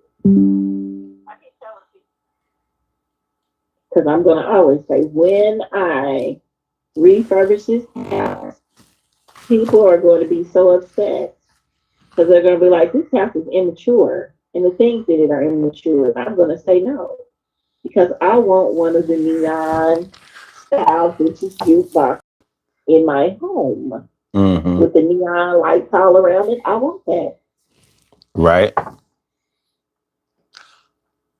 I had to, now you coming through on the speakers. I had to restart my whole shit. Oh, no. Mm-mm.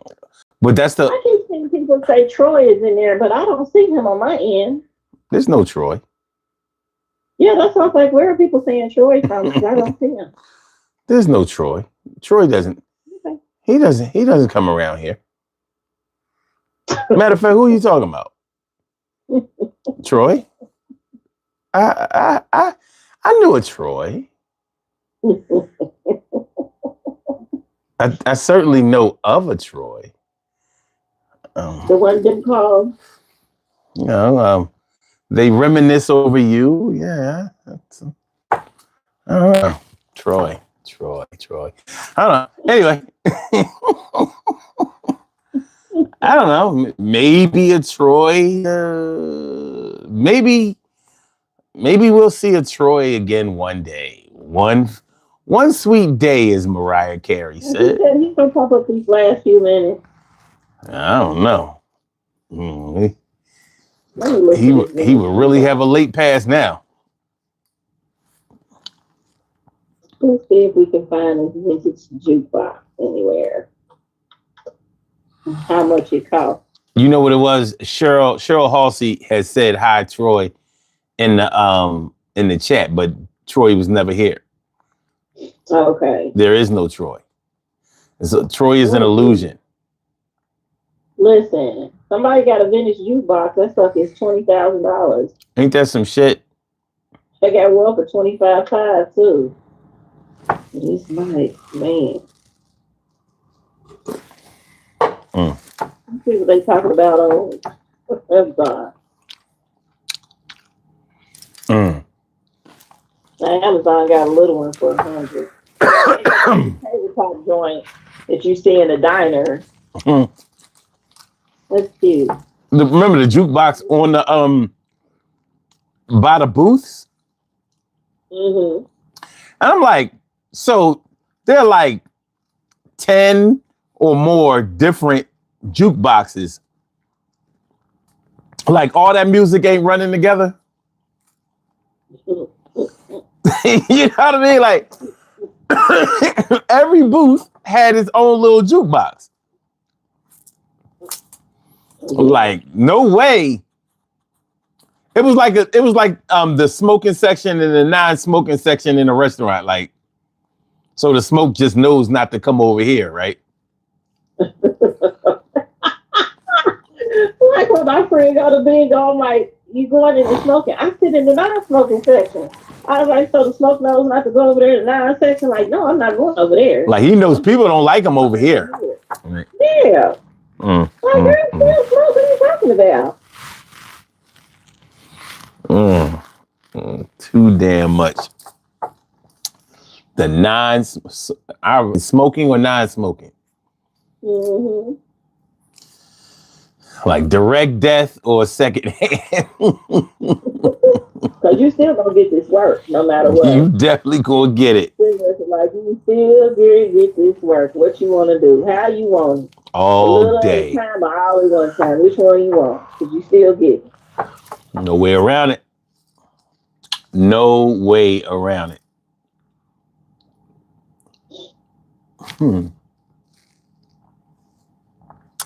I need to dead this up. What they call Betamax? Let me see. Let me look. Betamax was actually a brand name. That Sony was Betamax, but Sony was Betamax, but Beta was a smaller VHS tape.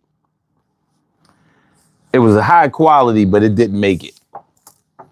Yeah, it didn't make it. VHS definitely took over that shit. I remember going to the video store, and you would see the titles that they had available for VHS, and then you would see the titles that they had available for Beta. I knew Beta was going nowhere. I was like, oh, this thing is on life support early. Listen, we still have a television that you can play a CD on to watch and a CD on to listen. A CD on to watch? You mean a DVD? Yeah, DVD. What am I saying? Yeah, a DVD. It has a drive for a DVD and then a drive for a CD to play the music on the television. You still get that in my house. Yeah. That's another thing. DVDs. DVDs. Listen, we got totes full of DVDs here. I said, well, when it all crashed and fall apart, I still have something to watch. What's wrong? Like, DVDs were perfect. They were. Why get rid of DVDs? They were. Like, they were the great, high quality. Blu-ray? Yep, they were better than a VHS. Blu-ray? I mean, what was better than a DVD? Well, I still got them. Because there are moments when you're not going to be able to get on some of this stuff, and I'm still going to have something to watch. Mm-hmm. Like that moment when we first moved back into this house, it was a AT&T. I will be there on Monday. You mean Monday this week? Sure, say that. It was Monday like 3 weeks later. Uh-huh. No internet, no Wi-Fi, no nothing. So we pulled out them chokes full of DVDs. That's all we had to watch and local. So I had the antenna. That's why I always say, like, I got a friend like, you need to get rid of those old televisions. Nobody has those anymore. Girl, you get rid of what you got in your damn house. Well, don't worry about what I got in mine. Picture tube will always be welcome in my life. Exactly. I have 2 televisions in my bedroom. One has an antenna and that converter box. And then I have the other with all the other stuff on. Yeah. I guess I'll always get it. Like I said, it's gonna come a time when we're not gonna be able to get nothing. I believe it. So because of that, hey, I'm still gonna stay entertained. I was watching a video earlier today, and they were talking about the history of Camden and what happened to it. Camden, New Jersey. Now, Camden, New Jersey is right across the bridge from Philadelphia. I'm right across the Delaware River on the other side. And they were talking about how it was sprawling with factories and all that kind of shit because of Campbell's Soup and RCA Victor company. So RCA Victor company was like one of the first commercial radio stations that ever came out. And it was also the thing that made records and record players and shit like that. And like, it was like state of the art back in like the 20s and shit. And it put so much money.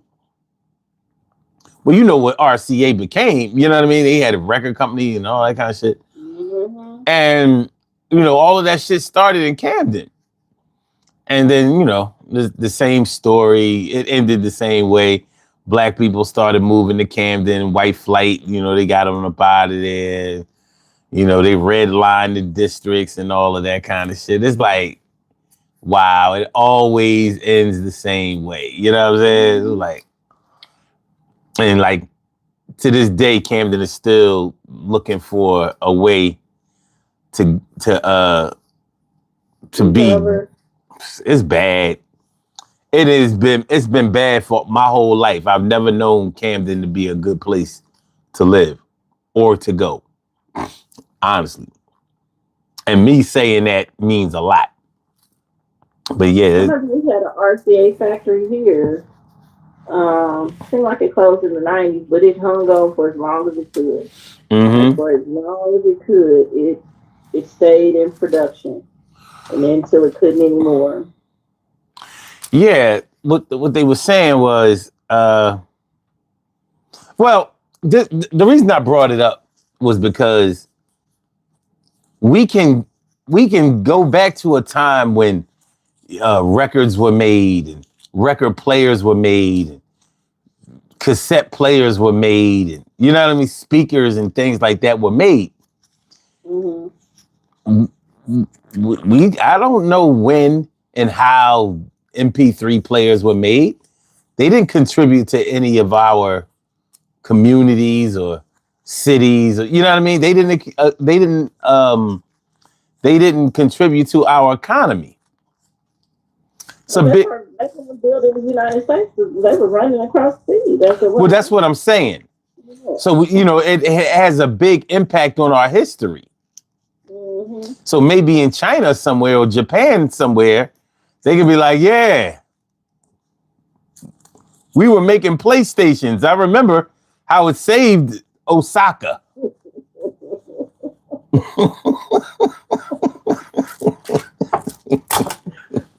True.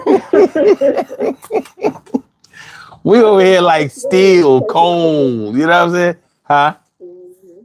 I said RCA was taken over by another company that failed. Yeah. Mm-hmm. And I'm with Radio Shack, they was carrying RCA products.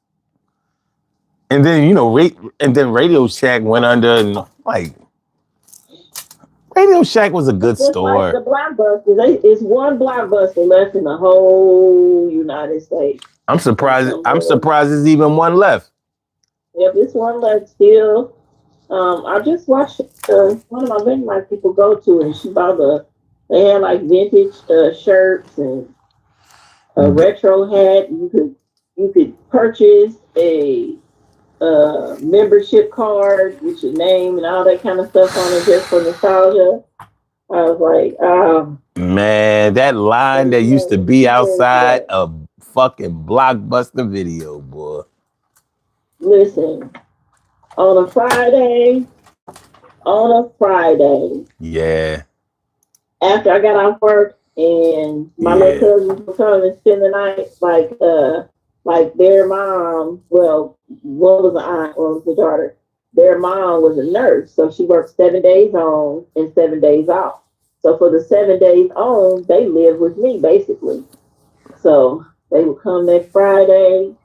We shut everything down. No company, no guests, no talking, no answering doors. We walk up to the Blockbuster and everybody pick out movies. We pick out movies, get all our snacks, come home and order pizza, shut it down, get blankets and pile up in my room. And that was our weekend. It was nothing like it. Nothing. That was the greatest time. Even now, as adults, they still talk about like that was one of the best memories. I mean, it was.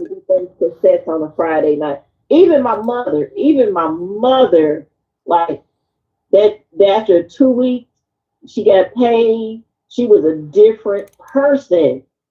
Friday night comes, she pulled out that nasty pink champagne that I think her taste buds was messed up on.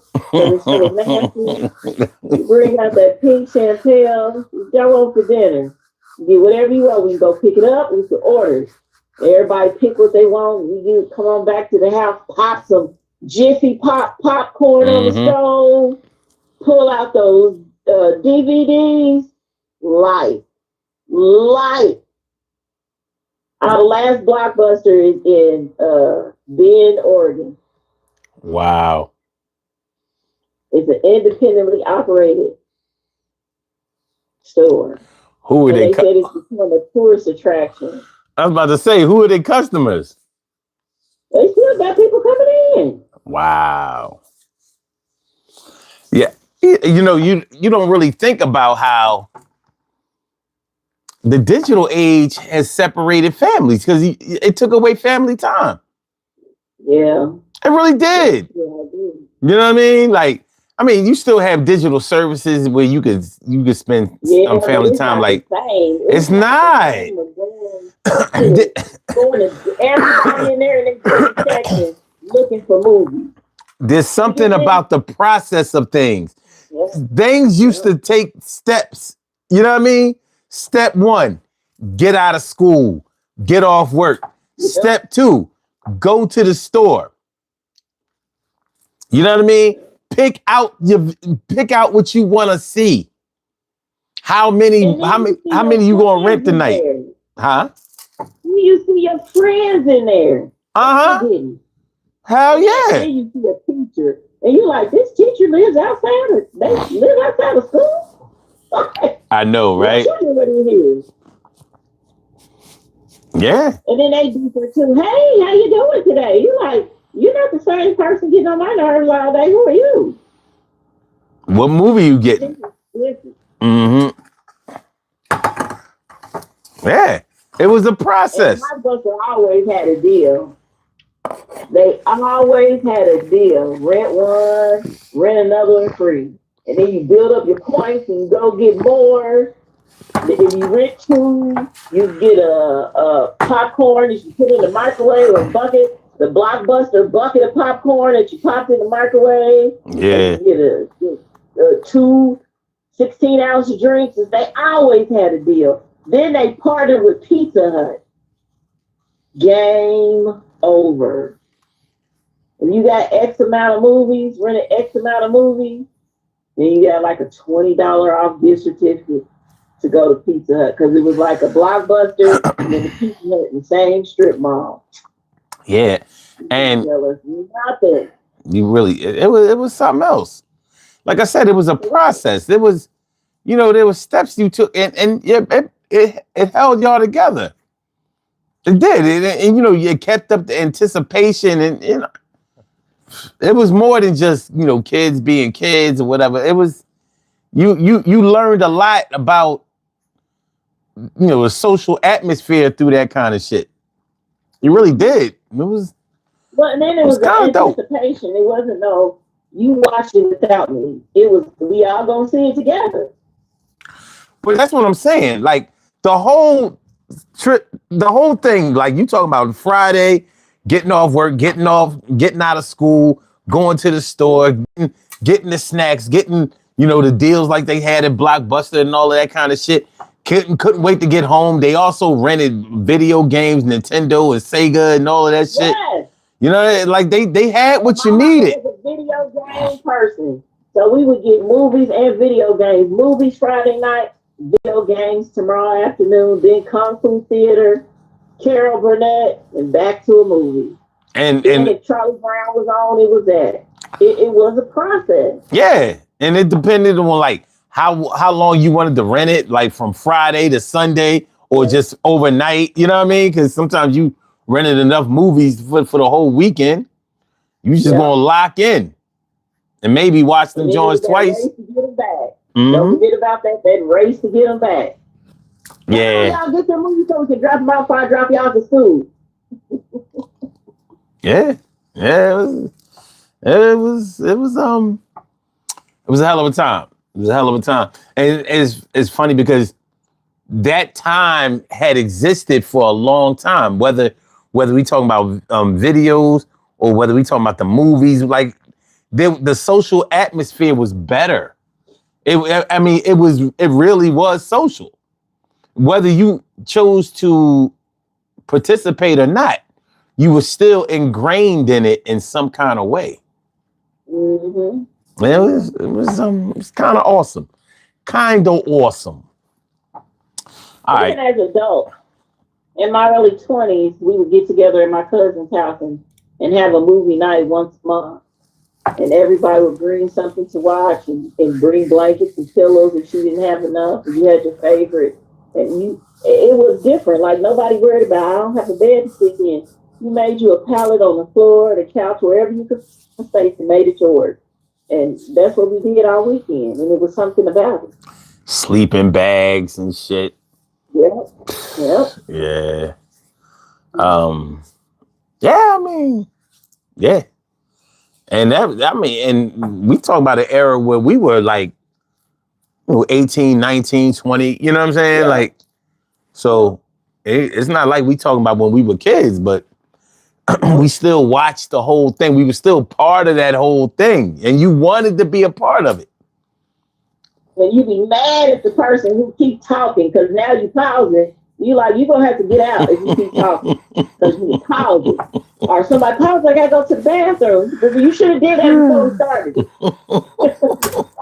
It's real kind of hard to do. I'm pause it one time. Everybody go who got to go. Get in line. And I'm going to start it back in 5 minutes. Everybody need to be in here. Go get your new snacks and your drinks. Come on. They was hating because it probably wasn't their movie. Yep. You had to wait your turn for your movie. That is true. Gotta sit through this shit. Or we would do a theme. Tonight is a horror movie. Or all the movies like, I remember we did one that had Boys in the Hood. It had, what's the one that had, what's his name? Wesley Snipes in it. Mm, mm, mm. Wesley Snipes and Ice-T. You know which one I'm talking about. Came out about the same time. Wesley Snipes was the kingpin, Rockabye Baby. Oh, New Jack City. Yeah, New Jack City. Then we had Lord, why is my Perry brain acting stupid tonight? You know the one with Old Dog and Menace to Society. Yeah, Menace to Society. So it'll be a weekend. We like that's how we watching all those kind of movies. You know, Gangster flicks. Yep. Black gangster flicks. Yeah, black gangster flicks. Yeah. Yeah. And now that you said it, it makes me think about it. Oh yeah, Sugar Hill. We had that on. Oh man, that was a good movie. That was my movie, Sugar Hill. Yeah, Sugar Hill was a good movie. Not in front of my son. Yeah, you forgot about it. Not in front of my son. Yo, fuck that leaving shit, Rome. Yeah. That was some good movies. We gotta admit. Sugar Hill was my shit. Gangster movies. Mm-hmm. Back then. Sugar Hill was my shit. That now are not good, but they aren't great like some of those. And maybe it's because it was new and fresh or something. I don't know. But some of them now just don't compare, in my opinion. Yeah. Just don't. They too staged. They just seem too. You've been watching too many shows, and you think that's what it is. I think the camera is too clear. Oh yeah, that too. You know what I mean? We see it too much. Trash. The resolution is too high. Mm-hmm. Then you got somebody like Tyler Perry trying to do it, so you really know it's going to be garbage. Mike Vincent said, I like Paid in Full. Paid in Full was a pretty decent movie. It was. Dame Dash did a pretty good job on that. But shit, I mean, what do I know? I like Paper Soldiers. So what do I know? And remember, those movies that had bomb soundtracks that you went to purchase. Oh, yeah. Because I remember A Thin Line Between Love and Hate. I purchased that CD. And the song I played the most was Chocolate City. And I played that until that sucker didn't work anymore. Yeah. A lot of good movies had good soundtracks.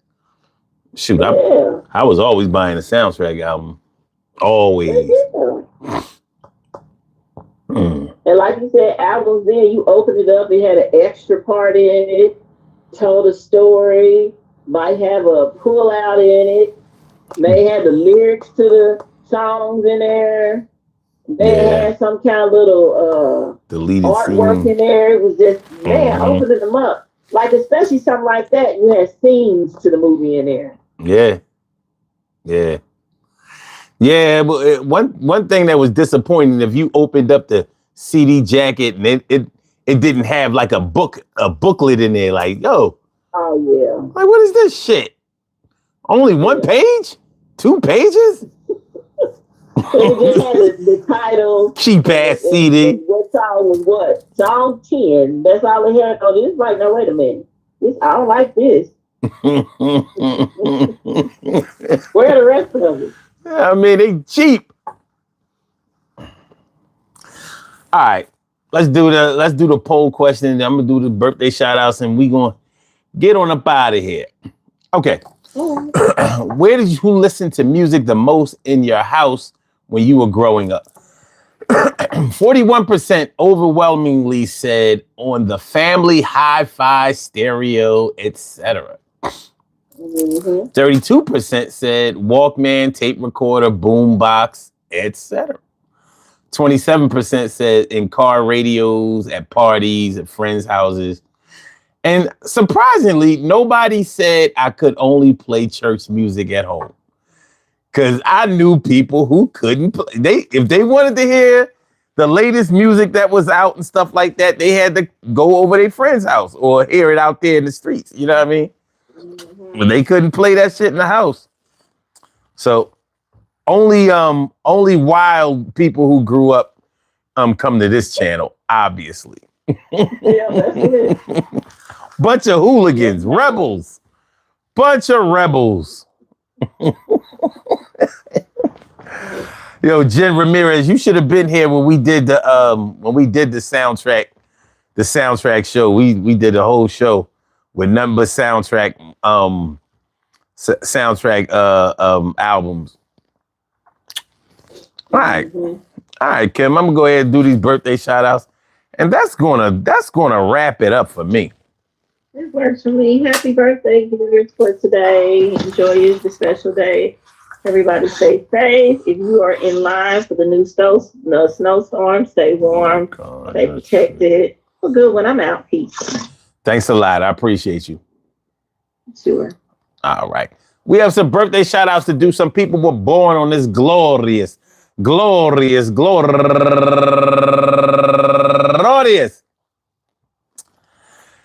February 20th, and they deserve to be acknowledged. So let's go about our business of acknowledging them and making them feel special because they are special, because they are special, because they are SPECIAL. They get the RESPECT. They are SPECIAL. They get the RESPECT. They are SPECIAL. They get the RESPECT. They get number one out the box, Mona Tootie. Toodle, sorry. Yeah, Toodle. And Nakia Gay McNeely, Wanda Jones, Tiffany Sampson Cherry, Talisa Marcel, Jacqueline Little, Mildred Thomas, Gabriella Suarez, Jerron Thompson, Lachelle Green, Tasha Robinson, and last but not least, Rosemary Reed. I want to say happy birthday to all of y'all. And I hope that today finds you all in good health, happiness, mind, body, soul, and spirit. And that goes out to each and every person out there born on this glorious